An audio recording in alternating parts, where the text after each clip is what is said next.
if you deny natural immunity, you've denied the whole basis of existence.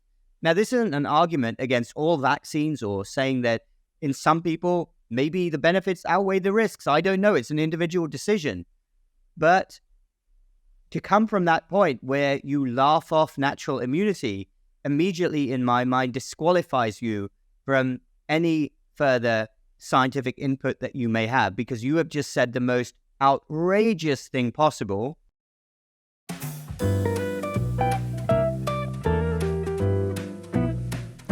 Hello everyone, and welcome back to the Self-Sovereign Podcast. Our guest today is Dr. Suneel Dhand.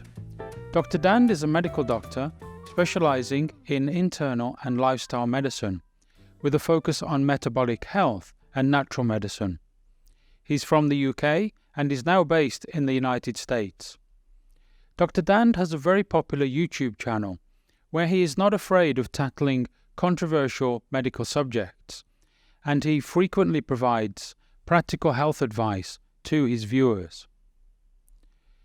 Today's discussion is about the mistakes that were made during the COVID-19 pandemic. This is a very important discussion to have in light of the recent World Health Organization treaty that aims to remove autonomy from individual countries and dictate to the whole world what must be done in the event of another pandemic. What were our initial thoughts about the severity of COVID-19, and how did that change over time? And what do we now know about the severity of it? Well, this is a very interesting question, because when I look back at those early days, February, March of 2020, there was a lot of talk in the media. There was a lot of sensationalism. But I was one of the few people that was saying from the start that, yes, this appeared to be a very severe disease. I even posted about it, how we knew from the very beginning that there were clearly defined risk groups. Predominantly the elderly, males were being affected more than females, people with underlying comorbidities. So that was very obvious that this was not a zombie apocalypse, as much as the media was trying to make it out that it was. It was very clear that, similar to a lot of respiratory viruses, this was affecting certain people. But everybody got caught up in the extreme media sensationalism, driven, of course, by social media. And there was a widespread perception, wrongly, that this was something that was going to take out large numbers of young, healthy people, which it was never going to do. So yes, it can be a very severe illness, just like influenza, in people who have those defined risk factors. But for most other people, it was a mild respiratory infection. And that was very obvious from the start. But there were a lot of forces out there that were pushing an agenda that this was equally dangerous in everyone. And sadly, a lot of people fell for that. And that's what they thought. And was our understanding confused by this thing about people being registered as dying of COVID when they died with COVID? So there was some questions about the reporting of the data of the cause of death. Yeah, and this was happening from the very beginning, because this is a virus, like, again, many respiratory viruses, that has a massive asymptomatic rate. So lots of people just carry it and they don't get affected. Their immune system fights it off. And people were coming in with other conditions, sometimes even a broken leg, and they were having complications, but they happened to test COVID positive, and they were going down as, in the records, as dying of COVID-19, when this was clearly not the case. Probably wasn't the majority of people initially. Initially, most people that died probably did have a respiratory infection and the diffuse inflammation that goes with COVID-19. But there were a not insignificant number of people for whom they were testing positive. They were going down as having COVID, but actually they didn't die of COVID. They died with COVID. They died of something else. And let's not forget, out there in most countries right now, there's a massive percentage of vulnerable people. It does not take much to knock a 93-year-old in a nursing home who's very frail out. So they could easily get something else, a stomach infection or something, and then find out they have COVID-19 on top. But it's not correct to say that COVID-19 was the primary driving factor. It was something else. So you can say, yes, they happened to test positive for COVID-19, but the record shouldn't show that they had a severe illness or died from COVID-19, if that makes sense. And are you aware of any other pandemic whereby healthy people were quarantined? My understanding of the word quarantine is that it's the minority, the people who are known to be sick or suspected to be sick, who are quarantined from the larger healthy population. But this time around, we seem to have got it back to front. Correct, yeah. As for my knowledge, that has never happened before. Going back to even the Dark Ages, the Middle Ages in England, we've all read the stories about what happened during the plague. It was the sick that were isolated. We've never isolated large numbers of healthy people. This was an utterly ridiculous, nonsensical strategy from the beginning. Never happened before. Oh, you're completely healthy, you're well, go and isolate. And this was happening at lots of different levels. I can give you an example.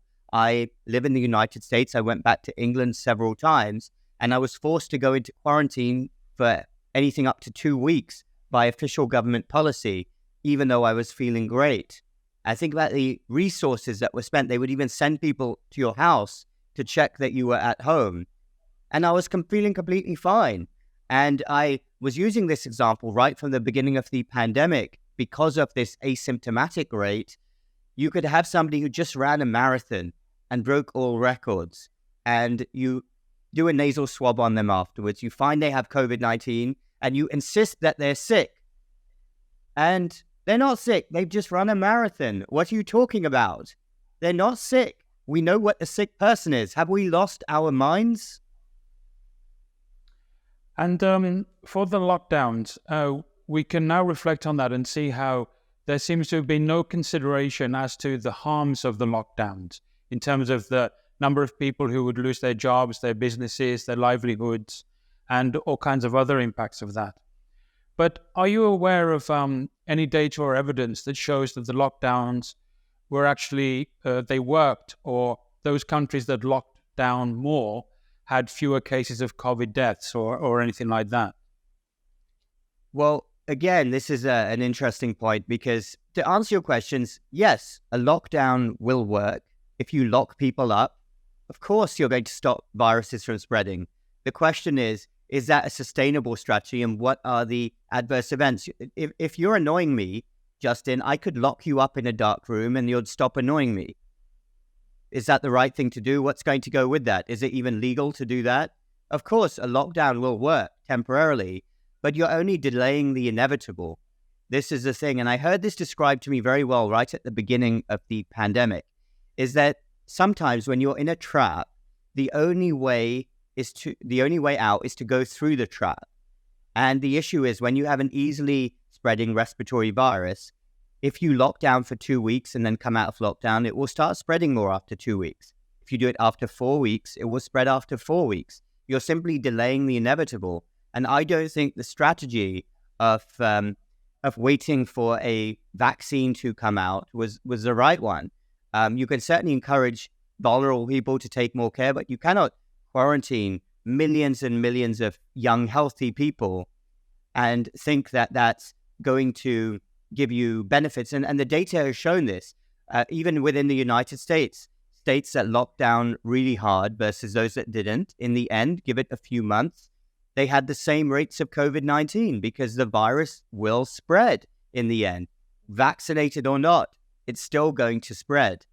And it's so interesting that the data, state by state in the USA, or even country by country, you look at countries like Sweden, you didn't really have that much difference in the end. It may have made some people feel better. It may have satisfied their cravings to feel safe, but it was not the right thing to do.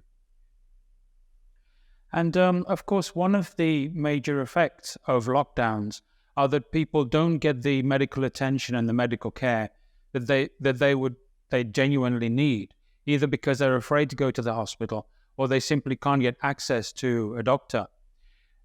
Are you seeing kind of a knock-on effect of that? Because obviously you're on the front line taking care of patients. Do you see a knock-on effect because of that? Yeah, we've been seeing a knock-on effect for years now, for 2 to 3 years, and we're still seeing it. Some places affected more than others. The United Kingdom, for example, which has socialized healthcare, had an enormous backlog afterwards. And I would say initially when we were starting to come out of lockdowns, what I saw were that a lot of people were having huge mental health issues and addiction issues. Alcohol use had gone up. People had become more depressed. They had delayed other routine care. I've seen examples of where people had delayed cancer screening, or they found a lump or other suspicious symptom and they were scared to go to the hospital, and that problem flared up.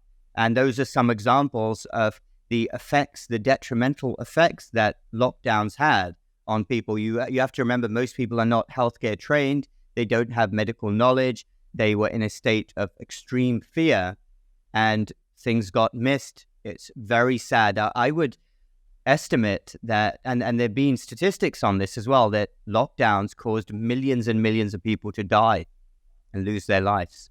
Terrible. And it's still, we're seeing those effects today. And it pains me that our medical establishments all over the world were cheering this on without any thought whatsoever about the consequences of what they were doing, the downstream effects. They were okay. Doctors had secure jobs, medical leaders, government leaders, of course. And I put it like this, that you show me one person out there, find one person whose salary would be cut in half by enabling a lockdown, who would have actually championed a lockdown. Of course they wouldn't have. It was all championed by people who are very secure, very safe, could work remotely. And then the devastating effects were on other people. It was one of the greatest acts of selfishness and harming fellow members of society that we've ever witnessed in history, Justin. And of course, at the time, you were not allowed to question the merits of the lockdown. Even people who we would ordinarily be given the opportunity to listen to. So one example that comes to my mind is Dr. Jay Bhattacharya, from a professor of public health at Stanford University. And I think he was one of the most outspoken people to come forward and say that, we didn't look at the harms associated with the lockdown. And I think he was heavily censored in all kinds of media, both social media and the corporate media. Correct. Yep. I'm a big fan of Jay Bhattacharya. I follow him online. He's an example of people that were censored, and it's just so anti-science. I still can't believe that happened. You can argue your point. You can say someone else is wrong. You can present evidence, but this big movement from the top of medical establishments all over the world to actually censor people. And all we have to do is look at the history of medicine and science to see that it's frequently the outliers who end up being right. And this is probably more than just a phenomenon in medicine. It's a human phenomenon. It's what we are as animals. You can look at chimpanzees, our closest relatives in nature, and they behave in a similar way. Groupthink, mobs, ganging up on people who are outliers from the group. And that's what we saw. But it's even more devastating when it's supposedly intelligent people of science who are championing this. And poor Jay suffered a lot, but stood so strong throughout. And I was in complete agreement with his thoughts in the Great Barrington Declaration, saying that lockdowns are wrong. We need to come out of them. They're going to have bad effects. We need to be more targeted in our message. But there were so many other hidden agendas at the time that were pushing this narrative that we needed lockdowns, we needed vaccines, and we needed mandates, etc. If I remember correctly, the three main signatories of the Great Barrington Declaration was obviously Jay Bhattacharya from Stanford, and then also a professor from Oxford and a professor from Harvard as well. Three of the most prestigious academic institutions in the world initiated the Great Barrington Declaration. And Anthony Fauci famously just dismissed it out of hand. Yeah. And I think it was around that time where he sort of linked himself with the science and said, if you question me, you are questioning the science. That's right. Anthony Fauci, who, as far as I'm concerned, is one of the worst characters in medical and scientific history. And you look around, he's still hailed as a hero by most of the medical establishment. And I think that speaks volumes about where we are. I mean, here's a man who almost certainly lied about not knowing that this was likely a man-made pandemic, lab leak, lab accident, whatever you want to call it. He knew that from the beginning. Huge questions over his funding, the initial research. And I think a lot of his actions, obviously nobody can get into his head, but I think a lot of his actions were the result of him knowing that something was very shady from the very beginning.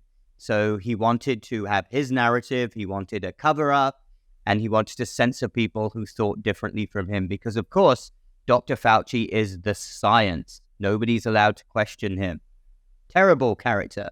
Terrible. And history is not going to judge him kindly, even though right now, still huge segments of society worship him as a hero. And it took the World Health Organization 2 years to admit that the virus was airborne. Do you think that has implications for the lockdowns as well? Yeah, of course, because that means that the lockdowns were even less likely to work. Masks were less likely to work because it was an airborne virus we were dealing with. Many of us suspected this from the very beginning.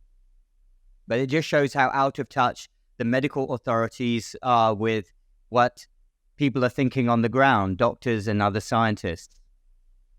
And of course, while we were locked up, we were not able to do any of the things in terms of self-help, taking care of ourselves, that could reduce our risk for a severe case of COVID-19. For example, we were less likely to exercise while we were locked up. And of course, we were receiving less natural sunlight as well. Exactly. This is one of the things that lockdowns did. It made people sicker. I have my own thoughts on why there are segments of the establishment who like that, because a weak population confined indoors, a population that is getting depressed, not getting outdoors, not meeting people. I mean, we're social animals, getting addicted to ultra-processed foods, getting fatter, getting more chronic diseases. I mean, what an awful, vicious circle that so many people were in. But yes, that's what happened. And that's what a lot of people knew would happen from the very beginning. But yeah, we've seen massive rises in chronic diseases since the pandemic started. And we know, especially in the United States, that the medical leadership, who are unfortunately in bed with pharmaceutical companies, benefit from this. Billions and billions of dollars is to be made from a sick, depressed population. And what do we know about the benefits of exercise in terms of preventing our risk for kind of catching the virus and then the risks for developing a severe case of the virus? Well, exercise brings numerous benefits, aside from obviously the calorie burning effects and the fact that people who exercise are more likely to be in shape. There are a ton of physiological benefits, cardiac benefits, vascular benefits. There's benefits for the brain. It's an energy boost. It's a mood boost. It helps you sleep better. It helps you concentrate better. And there's some very strong evidence, and this doesn't surprise me at all, that people who exercise regularly, say commit to an hour a day of exercise, which is my own rule, people who do that have enormous benefits in terms of future risk of illness, COVID-19 being one of them. Studies are there. People who exercise regularly have much lower severity or had much lower severity of COVID-19, and they're much less likely to get recurrent cases. And I would argue that exercise and simple measures like that, taking care of your diet, are far more important if you want to lower the risk of severe illness than medical therapeutics and pharmaceutical products. I think another important topic is associated with vitamin D. First of all, how effective do you think supplemental vitamin D can be in preventing our risk? This is something that has been studied and looked at. Vitamin D, as well as being very important for maintaining strong bones, is crucial in maintaining the immune system. And unfortunately, in Western countries, which are mostly colder climates, in Europe, in North America, bad winters, people tend to stay inside more. That's the modern culture. As we said, they don't get outdoors as much, where you can get natural vitamin D. Studies have shown that people who have low vitamin D levels, which is a massive segment of the population, so many millions of people out there don't know that they're low on vitamin D, and it's an easy fix with a supplement. I mean, ideally, you want to get it naturally. If you can't, obviously take a supplement, people who have low vitamin D levels are much more likely, because their immune systems are not as strong, to get a more severe case of COVID-19. There was one study that showed that people on the ICU with COVID-19 disproportionately had low vitamin D levels. There may be other confounding factors, obviously, but this to me seems like very low-hanging fruit to target. But it wasn't widely talked about. I think this is one reason why a lot of ethnic minorities with darker skin, such as myself, I can tell you in the United Kingdom, the Asian Indian community suffered worse from COVID-19. And one of the thoughts was that we are in colder climates, not getting as much sun as we need. It takes darker skin a lot more sunlight to get vitamin D, and vitamin D levels are a lot lower across segments of the population with darker skin. It should have been out there on the airwaves. Replete your vitamin D naturally or with supplements, lower your risk of respiratory illness. But how many people, Justin, really heard that message? And it's so crazy to me that our health authorities were completely silent about that. Yeah, it makes no sense. It's not an entire surprise, given our current mindset and how we're so focused on pharmaceutical cures. But what an easy fix. And not many people know about it, how crucial vitamin D is for strong immunity. And what about the medical treatments that were used in hospitals? And I assume must obviously still being used in hospitals for those patients who do unfortunately have severe cases and do need hospital treatment. I understand that there's been some debate among doctors in terms of the appropriate use of the ventilator and also specific medications that were in the guidelines for doctors to use. Yeah, this was one of the fascinating parts of the early pandemic, is there was this mad rush to get ventilators. Remember that? All of these governors in the US were saying, we need to buy ventilators. And nobody even asked the straightforward question, should we even be ventilating these patients so quickly? And we found out after several weeks, a couple of months, that actually ventilating patients too quickly was causing harm. We likely killed many people by ventilating them too quickly, being too aggressive. And now we do everything possible to keep people on nasal cannula oxygen, high flow oxygen, before we take that final step of ventilating them if they go into complete respiratory failure. The trouble, Justin, with viruses is they are notoriously difficult to treat. It's not like a bacterial infection where you give very strong antibiotics and people get better quickly because the antibiotics, they basically attack the bacteria. Viruses are not like that at all. Historically, very difficult to treat. Usually care is just supportive. We make sure people are well hydrated. We can do things such as I mentioned, vitamin D. We make sure that everybody, they're having fevers or inflammation, we can give them medicine for that. But we are trying to allow the body to ride through the illness. I'd say about 2 or 3 months after the pandemic started, there was a study that came out that was revolutionary, which basically showed that giving people intravenous steroids through the vein, the particular steroid they used was called dexamethasone, was very beneficial. And it's a very cheap medication, been around for the longest time. And I would say that I noticed the biggest game changer in pandemic management in a hospital. I mean, I've treated thousands of COVID-19 patients. The biggest game changer was when we started using steroids, good old-fashioned steroids. And there's a saying which has been passed down through generations in medical school from medical school professors: never let a patient die without giving them steroids. It can often be a wonder drug for many conditions. And it doesn't surprise me that steroids turned out to be beneficial. We still primarily treat with steroids. The other medications which we've used in the United States in hospital, medicines like remdesivir, I'm not the biggest fan of. I think by a long way, steroids, oxygen, and supportive therapy are the best treatment modalities for patients hospitalized with COVID-19, with, of course, oxygen as well, as much as they need. And what about the overall concept of advising people to stay at home until the symptoms become so severe that they basically can't breathe properly and then go to hospital? Was that a wise approach overall? I mean, surely there's something that, can be given to patients before they get to that severe stage. Well, again, with viruses, notoriously difficult to treat. made a video on YouTube. It's got over 2 million views on just the straightforward things that you can do.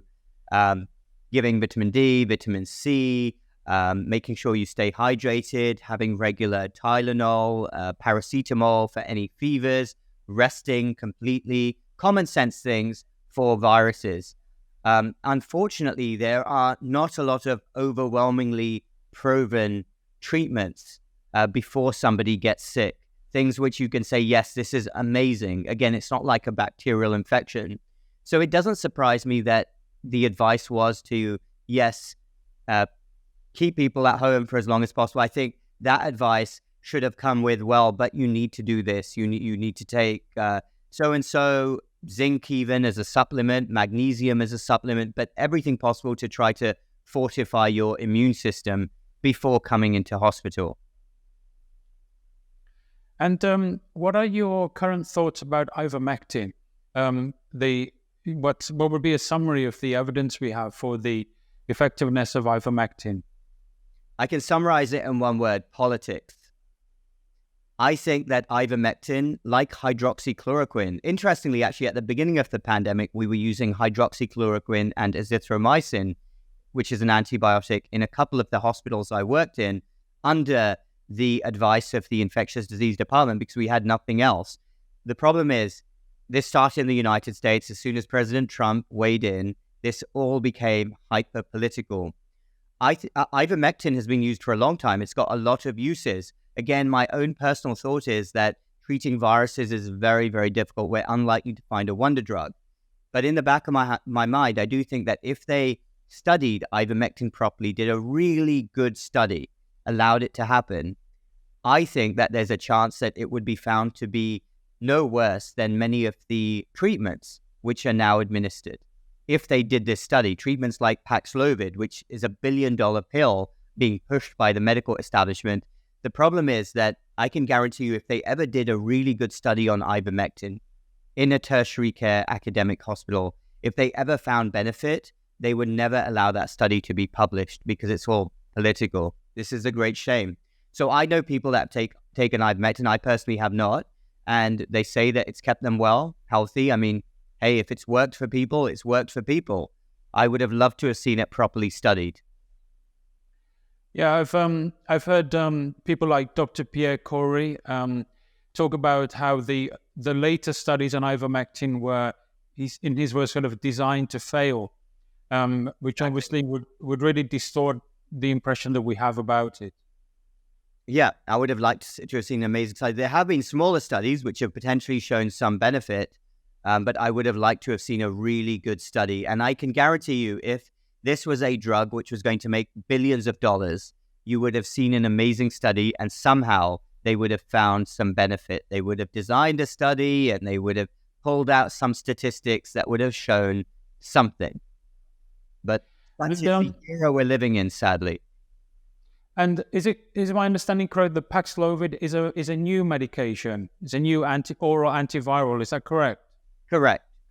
Okay. Lots of people take it. The U.S. medical establishment pushes it. There's a big contract where the government has given billions of dollars to Pfizer. I personally would never take it, but hey, it's on the recommended list if you're in the U.S. and you have COVID-19 and risk factors. So that's where we are right now. Personally, I would never take it. Because, of course, one of the things that's said about ivermectin is that there's a lack of data to show that it works. As you say, there's smaller studies, but there's a deficiency in larger studies.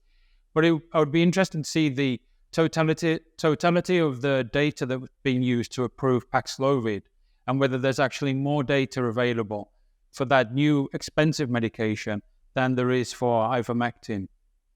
Yeah, and Paxlovid, the initial studies were only ever done in people who were unvaccinated. And somehow they now think that they should give it to everyone who was vaccinated, which was never even studied in the first place. And it just shows how when you have the backing of the system and the establishment, you can get away with ignoring data and pushing things. But if you don't, if there's no money to be made, then everything is junk science and quackery. My understanding as well is that ivermectin is very safe, as safe as any medication really can be. Is that correct? Yeah, I mean, every medication out there has potential side effects and adverse events. Even taking a Tylenol paracetamol tablet, hydroxychloroquine is another example, but lots of people, millions of people have taken ivermectin and hydroxychloroquine and had no issues whatsoever. So I think one of the arguments from people like Dr. Pierre Corey is that why not give us the option to use it, since it's a very safe medication? But I think initially they were really objecting to that the options are being removed from doctors. Fair enough. Yeah, I agree with that. If people want, if a doctor wants to sit down with their patients, weigh up the pros and cons, or a patient has had an experience or a family member has had a positive experience, that's a decision between a doctor and a patient. The state, the government should not be interfering in that. And during that whole era, there was some really crazy misinformation from the authorities, of course, wasn't there? So the whole ridiculous thing about even the FDA said that ivermectin is only for horses and it's only a veterinary medication. I mean, that was simply ridiculous. Yeah, it was. It was not true. It's not surprising, though. The FDA, we know how the FDA and the big organizations in the US operate. But yes, that is what they said. I saw that ridiculous message myself. Yes. And I think you've also recently uploaded a video about the FDA has announced that they are doubling down on misinformation, which is so ironic since they are one of the biggest sources of misinformation. Of course. I mean, it's laughable. And whereas, unlike other countries, I mean, the United States, of course, it is a country where people do have free speech. It's not authoritarian like China or Russia. And you can question things, but that comes with consequences. But the FDA, for them to go all out on wanting to clamp down on misinformation when they've said so many untrue things, and when we know that all of their top leaders, or a lot of them, are completely in a revolving door with big industry. We know that historically they've got a lot of things wrong. They approve chemicals, for instance, in food, which are banned elsewhere. And we know that 50% of their billions and billions of dollars revenue comes from companies that basically pay them. How can they possibly be seen as a credible organization? I mean, this is what's so laughable in the US when these organizations come out and say, we are the source of truth. I mean, they may as well be up there on a podium being handed a suitcase by companies full of money. We may as well watch that happen because it's all out in the open. You can't even hide it. So why even try to pretend that you're all about the health and well-being of your everyday citizen? It's ludicrous. They're a joke organization. If it was up to me, I would dissolve and disband them tomorrow. They're not a serious organization. And when it comes to the vaccines, of course, there's been and continues to be a ridiculous level of censorship there also. And in my mind, one of the main significant events where the censorship of information about the vaccine started was when the British Medical Journal was censored. So Professor Peter Doshi, who's a senior editor for the BMJ, he questioned the data, some aspects of the data that was published for the first published clinical trial from Pfizer. He was pointing out things like there's not enough data and the use of relative percentages instead of absolute percentages. And this is nowhere near good enough if we've been expected to, from hundreds of millions of people to take this product. And his video was removed from all social media. And of course, his views were not covered by the corporate media at all. Of course, yeah. And I actually suffered. I got a strike against me on YouTube for reporting on one of his videos where, ironically, he was actually testifying in Congress, which is the home of democracy. And I just merely played what he said. And that got censored by YouTube. It just shows the state that we're at right now, where you can't even speak on Capitol Hill without potentially being censored by the establishment and all these forces that want to make money. But there have been so many things right from the beginning, from natural immunity to vaccine data to vaccine side effects. And if the establishment doesn't like what you're saying or questions being asked, you get censored. No matter who you are, you can be even a politician in the US, like Ron Johnson. He's a sitting senator. He's been censored by YouTube because they are buddy-buddy with the pharmaceutical industry, and you can't go against the narrative. It's not allowed. I think also in the UK, I think his name is Andrew Bridgham, who's the only MP who has stood up to debate this in the House of Commons. And now, of course, he's actually been expelled from the Conservative Party. And Exactly. his videos have also been censored. Yeah. And he was speaking in Parliament, which actually is the birthplace of world democracy. You can't censor people. I mean, there's an easy way to know who is telling the truth and who isn't, because the people who are telling the truth don't try to censor others. The ones who censor others are the ones who are not telling the truth. Same with misinformation. It's always the people who are spreading misinformation themselves who are the most concerned about clamping down on other misinformation. That's the way the world works, where it's always worked. Yeah. And those of us who are smart enough and wise enough to the ways of the world can see it. It's all right in front of us. Yes, and they're just afraid of people speaking the truth, of course. They don't want anything that challenges them. They want complete control over the narrative. Very sinister indeed. I'm glad in the US we are protected by the Constitution. Thank God we have a Constitution which can protect people, and people can always turn to that if needed. That's why we have one. But there are many people who would be happier if we didn't have one, and they could just immediately clamp down on anything that disagrees with them. Dr. Fauci included, top US organizations included. And my eyes have been opened. I thought there was something sinister for a long time, but the last 3 years has completely red-pilled me, just as it has so many other people all over the world. I'm glad in a way. It's good to be woken up. Wouldn't you say the same? I would, absolutely, yes. Yeah. I've also been totally red-pilled, yes. There's an initial period where, you don't really want to believe the extent of it, but then once you get over that, absolutely, yes, it's always good to be woken up to the reality. You just mentioned natural immunity. Of course, that's an important subject as well, because while the vaccines were being rolled out and there was a lot of coercion to take them, it's one of those really ridiculous things to try and pretend that natural immunity doesn't exist, or that when people get a virus, they don't have some immunity to it afterwards, and therefore they still need to take the expensive vaccines. That's right. And this was the whole basis of my initial fight with the establishment, because I had a very mild case of COVID-19 in February, March of 2020, recovered quickly. I've had much worse flus before. And I was testing my own antibody levels, which was sky high. And a year later, was being told that I must take the vaccine. And I was thinking, why? What are you trying to protect me against? I've had the illness. I have high antibodies. I'm fine. The illness barely touched me. So why would I be worried about a more weak strain now? What's it going to do to me? There's no need to take this experimental product, which is brand new, novel, works in a completely different way. I have some concerns. I've seen some data on side effects, adverse events, myocarditis, and denying natural immunity is not just something small. It's not just something that, maybe it's up for a debate. If you deny natural immunity, you are denying the whole basis of evolutionary biology. Literally, no species would exist if there was not such a thing as natural immunity.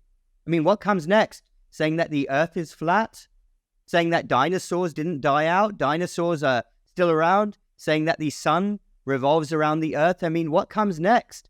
If you deny natural immunity, you've denied the whole basis of existence. Now, this isn't an argument against all vaccines or saying that in some people, maybe the benefits outweigh the risks. I don't know. It's an individual decision. But to come from that point where you laugh off natural immunity immediately, in my mind, disqualifies you from any further scientific input that you may have, because you have just said the most outrageous thing possible.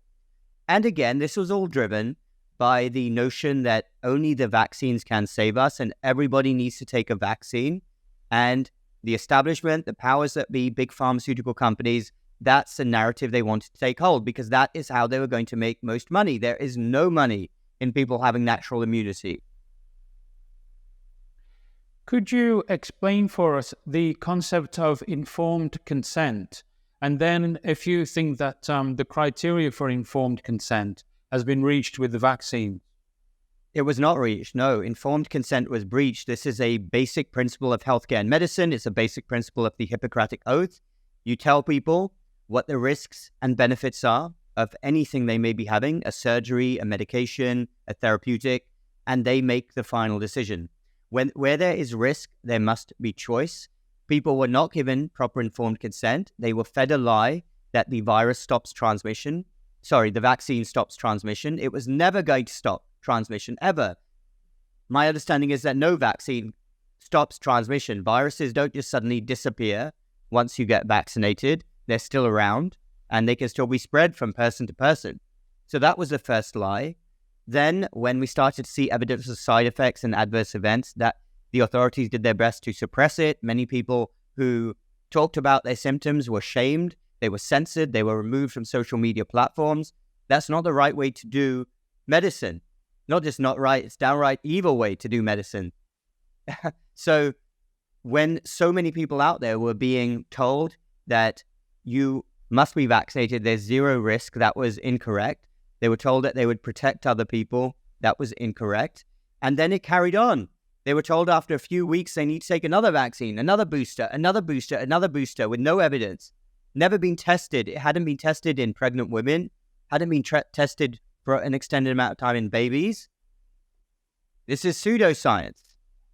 So yes, informed consent was completely breached. It was a disgraceful situation. And one of the most disturbing things, of course, is the way that the vaccines were pushed onto children, or rather parents were heavily encouraged to get their children, even as young as 5 years old, to receive the vaccine. Yeah, I mean, even now the US as young as 6 months old. So I have to say, as a doctor, I would say most of my physician colleagues and contacts, especially in the United Kingdom, said from the beginning, no way, we're not going to get our kids vaccinated against COVID-19. Bye-bye. It's not even a discussion. And a large number of those in the United States said no as well. But I just feel very sorry for millions of people who get their advice from the mainstream media that is funded by pharmaceutical companies and other corporations who felt compelled to do that and hadn't been told the proper risk-benefit profile and how long the vaccine is going to last for. Why would you give a vaccine to a child who's had the illness and barely had any symptoms? Makes no sense whatsoever. Yeah.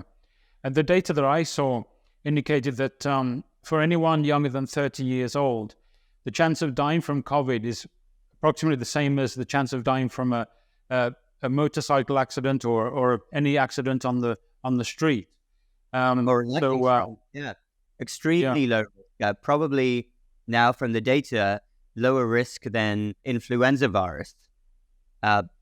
If you're healthy, you have good metabolic health or decent metabolic health, you have no other reason to be concerned, then it's not likely to badly affect you. But how many people thought that 2.5 years ago?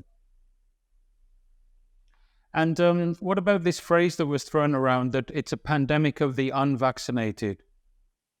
Well, again, this was a phrase which was propagated by the United States, the forces that be over here, the powers that be. It's not a pandemic of the unvaccinated, okay? Maybe there's some data that if you have a large amount of risk factors and you're not vaccinated, you may have a slightly worse outcome. Again, I don't know how strong that data is, but so many people now, probably the majority of people who get COVID-19 and die from COVID-19 are vaccinated. So how on earth you could have ever called it a pandemic of the unvaccinated? Firstly, it's a really bad thing to do for the vaccinated because it makes them put their guard down completely, especially those who are vulnerable and think, oh, it's only unvaccinated people that get COVID-19. No, I mean, we're dealing with an illness that has a very low mortality in the first place. It's probably less than 0.05%. when you consider that whatever the statistics are, the official number of people who have COVID-19, multiply that by 3 or 4. How many people out there had minor symptoms, didn't bother getting tested? How many people are asymptomatic?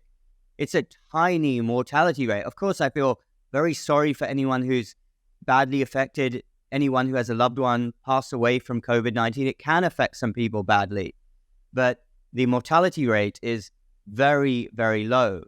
Most people were always going to be okay from this infection.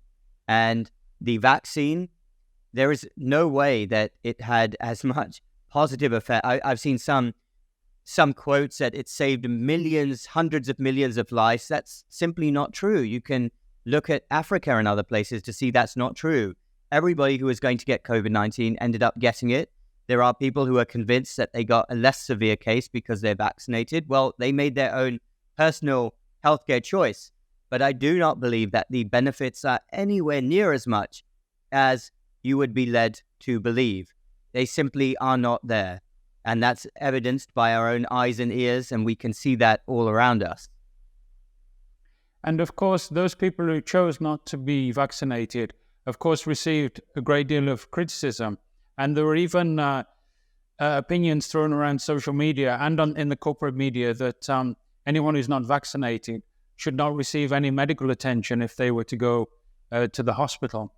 And I think it's only been a few weeks that the United States has allowed unvaccinated visitors. Is that correct? Exactly. Yeah, that only changed in May, believe it or not. Before that, you couldn't come in. And the big high-profile case was Novak Djokovic, not allowed in the United States despite winning Wimbledon, winning the French Open. He was not allowed in the US because he wasn't vaccinated. I mean, what an utterly ridiculous rule that was. And what you mentioned about medical providers going online saying, oh, we will not treat anyone who's not vaccinated. People who are not vaccinated deserve to die. It just shows the immature mob-like mentality that existed at that time. I don't think you'd have many people saying it now, but these people were vaccine crazy. I mean, they were not thinking, well, you can do what you want as a doctor, encourage people to do that, but you must respect people who don't want to take it or have their own reasons for not taking it. It's again, a breach of the Hippocratic Oath. I mean, I put it this way as well. That same doctor, would they refuse to treat a drug addict or refuse to treat someone who smokes or refuse to treat someone who eats cakes all day and is morbidly obese? So if you would treat them, why would you not treat someone who takes a decision not to be vaccinated? And as you said earlier, the criteria has not been met for informed consent anyway. So it's completely unjustified to take such a strong stance against people who chose not to be vaccinated. Exactly. It's a personal choice. You must respect that. You must respect everyone as a doctor. People come to you for treatment. You treat them regardless of their personal health choices. That's always been the case, and it always should be the case. Okay, so now, since the pandemic, there's been an alarming increase in the excess mortality. So deaths that are we don't know the cause of this. And it's not COVID-related because the COVID-related deaths are categorized separately.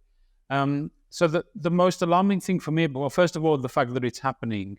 And then secondly, we have to be very careful about the way we talk about it. Otherwise, videos on social media will be removed. And also, there's no mention of it whatsoever in the corporate media. There isn't. No, I mean, it's shocking. These statistics are all over the world. Those countries that keep accurate data, of which the United States isn't one of them. The UK keeps very good data. We've seen alarming patterns month by month, sometimes 20% excess mortality. So excess mortality for our viewers is mortality above that which would be expected from historic averages. So you've got thousands and thousands of more people dying, and it makes no sense. Why would that happen after the acute phase of the pandemic? Presumably, if someone was very vulnerable, going to die from COVID-19, they would have already died. So why are more people dying now? Something very odd is going on. We're seeing huge rises in cardiac deaths. We're seeing rises in cancer, other acute illnesses. And this is not being discussed anywhere near as much as it should. I mean, if there was a terrorist attack or a series of attacks and thousands of people, more people were dying every month, it would be all over the front pages.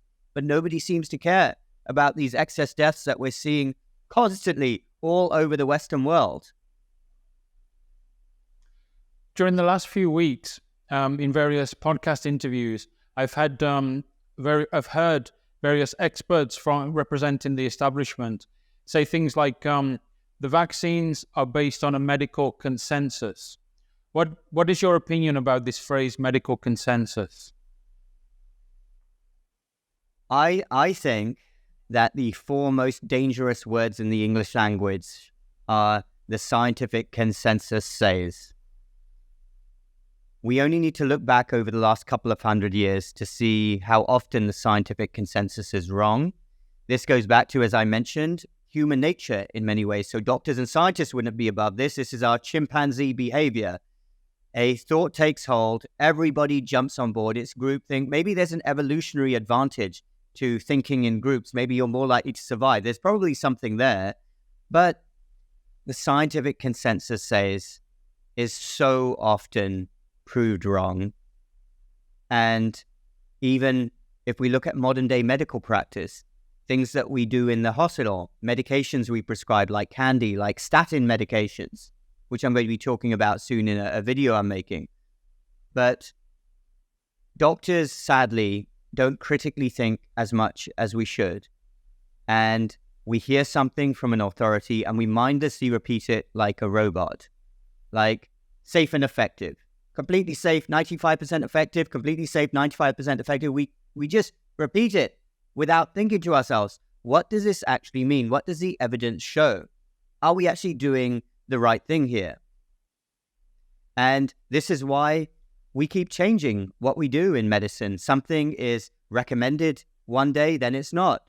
Margarine is recommended instead of butter. Scientific consensus says, oh, actually, sorry, we're wrong. Margarine is bad. It's man-made. It's full of artificial seed oils. It's pro-inflammatory. It actually causes heart disease. Eating red meat is bad. Oh, sorry. Eating red meat is fine as long as you do it as naturally as possible. Phosphates, pesticides are fine. Oh, no, the evidence says it's not. So the scientific consensus always says something and then switches around. So that's why it's very dangerous to ever go on that. Be on your guard, whoever you are. Always ask questions about the scientific consensus because the chances are there'll be a different scientific consensus within a few years. Couldn't agree more.